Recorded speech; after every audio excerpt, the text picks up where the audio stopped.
Okay. All right, this is Mr. Pinto. As most of you know, he is a 6th grade math teacher here at Parkview. And he served for us in the military, and he's going to tell us about that and about his experiences in the Middle East. So, Mr. Pinto, why did you originally enlist in the military, and what branch did you serve in? Well, I was a sophomore in college when September 11th happened, and I remember watching the towers hit the 2 buildings and then the Pentagon, and then the first thing that went through my mind when I saw that going on was how can I knew we were fixing to get involved in some kind of overseas conflict, and I wanted to know how I could do my part. Okay, good. How long did you spend in Iraq and Afghanistan? I spent a total of just under 2.5 years in Iraq. I never went to Afghanistan, but 2 years and 3 months to be exact in Iraq. And which unit did you serve with while you were there? I served with what's called the 1st Cavalry Division, and it's in the Army. The way the Army is broken up, it's broken into several smaller units. So you have the big Army, and underneath that umbrella you have several different units that are significantly smaller. So I was in the 1st Cavalry Division. Oftentimes you might hear it as the Cavalry or simply just the Cav. So originally in the cavalry, they rode horses, right? Did you ride a horse in Iraq? No, I didn't, but that's where the tradition comes from. That's why it's still the cavalry. In fact, if many of y'all heard maybe of General Custer during the Indian Wars a long time ago, and anyway, that unit still exists. It's called 1-7 Cav that General Custer rode in, and I was actually in the same division as 1-7 Cav. So there's a long history behind 1st Cavalry Division. But instead of horses, we look at it as now we ride in our tanks, in our Hummers, in our helicopters. So there's no more horses, but we've replaced the horse with vehicles. So whatever the best military technology y'all have to move from place to place is what you're going to use, is what you're saying, right? Yeah, we consider that our horse. So technically we're still on a horse, it's just not an actual horse. Okay. So while you were in Iraq, did you use any good luck charms or do anything special to help you cope with the stress of being a soldier? I did. Every time right before I was on a mission, I would always say a little prayer. It was a handwritten prayer that I made up, but I wish I still had it. I used to have it memorized. But, besides me, everyone had their own ways to deal and cope with the stress. One of the guys, on a funny note, actually wore the same underwear weeks on end. He thought it was his good luck charm, so he never changed it. Outside of any underwear stories, do you remember any funny event or unusual incident that happened?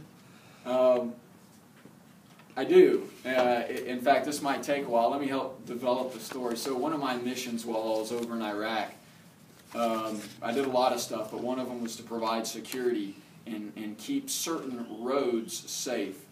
In one night, it was a night mission, we were overwatching this road that the bad guys were using to travel on.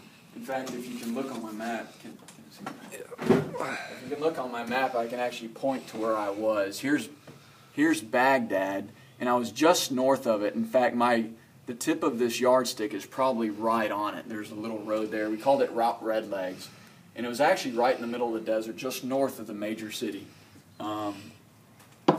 But maybe my finger will work better. It was about right here. It wasn't quite to this lake. It was just north of it, off this main black road right here. But we were pulling security, and we were trying to find the bad guys who were smuggling weapons across this road. So what that really comes down to is we were sitting in our vehicles watching the road. So anyway, it's quiet. We've been on this road for a long time trying to find these bad guys, and all of a sudden there was this explosion in my vehicle. I couldn't breathe. I didn't know what was going on. It was just filled with smoke. I thought a grenade had gone off in our vehicle. So I ended up jumping out of the vehicle and grabbing my radio. And I was radioing for support. As soon as I jumped out, I actually thought I was going to be in the middle of a firefight of some sort. I really thought we were under attack, which has happened in the past, so it wasn't surprising to me. But anyway, so I grabbed my radio, and I actually radio the nearest base for more support because I thought it was a large attack. Anyway, so a few seconds go by, and I'm outside of my vehicle again because my vehicle's smoke-filled and I can't breathe. And I realize that there's nothing going on outside. I don't know what's going on. But it's quiet, and no one's shooting at us. So my driver, what had happened when he was moving his left leg, he had hit the fire extinguisher that we had in our vehicle, and it set the fire extinguisher off in our vehicle. So once I realized that, that's when the first round of support was coming to help us out. And if you can just imagine, you know, all these guys running up to help me out, and they thought they were running into a fight. And I'm having to wave them off and go, hey guys, it was just a fire extinguisher that went off. And you can go back to sleep.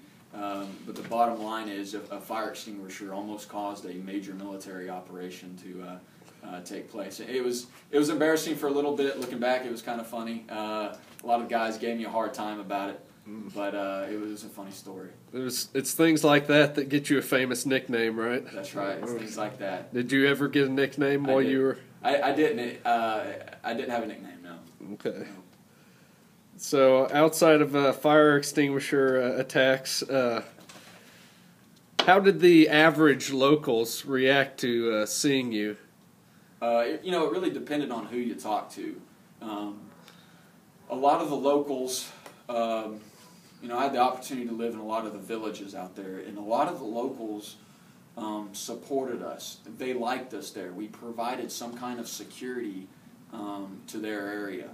However, there were small, and I'll call them gangs, there were small gangs that didn't like us, and they would use anything to try to get rid of us, to include violence. But I think the longer we stayed there, the more the locals began not to like us. We kind of grew old on them, so the longer we were there, I think the more people started to have sympathy towards those bad guys who were trying to get rid of us. Was there ever a time when you were there when you were out of uniform, and how is there a way that they react to you based on how you enter a city, what you come in, how big your group is? I mean, or is it just the American presence in general that they don't? Well, I think initially when we went into a village, they liked us because with us came money. So if we moved into a village, oftentimes we would be willing to hand out cash for certain jobs. So we provided a mini stimulus to their economy.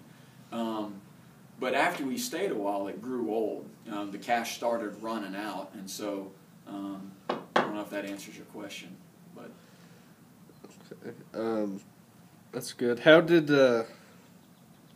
what surprised you the most about the people there and their culture? What's the one thing that I'm sure you were vaguely familiar with the Middle East, at least before you went, and you were expecting some things. What was something or a few things that you didn't expect from the people there? Well, I grew up in a religious household, but religion to me was we went to church on Sundays, and occasionally we'd go to mass during the week. It was shocking to see that the people in Iraq, and from what I understand all over the Middle East, religion is their life. They base everything off of religion. They pray multiple times a day, and it's so religion-based. I wasn't used to that. In America, we would think a good person, a good Christian, or a good whatever religion you are would once a week go to church or go to the mosque or whatever it may be to pray. But these people, they live their life based off what their religion tells them, and that was shocking. So is there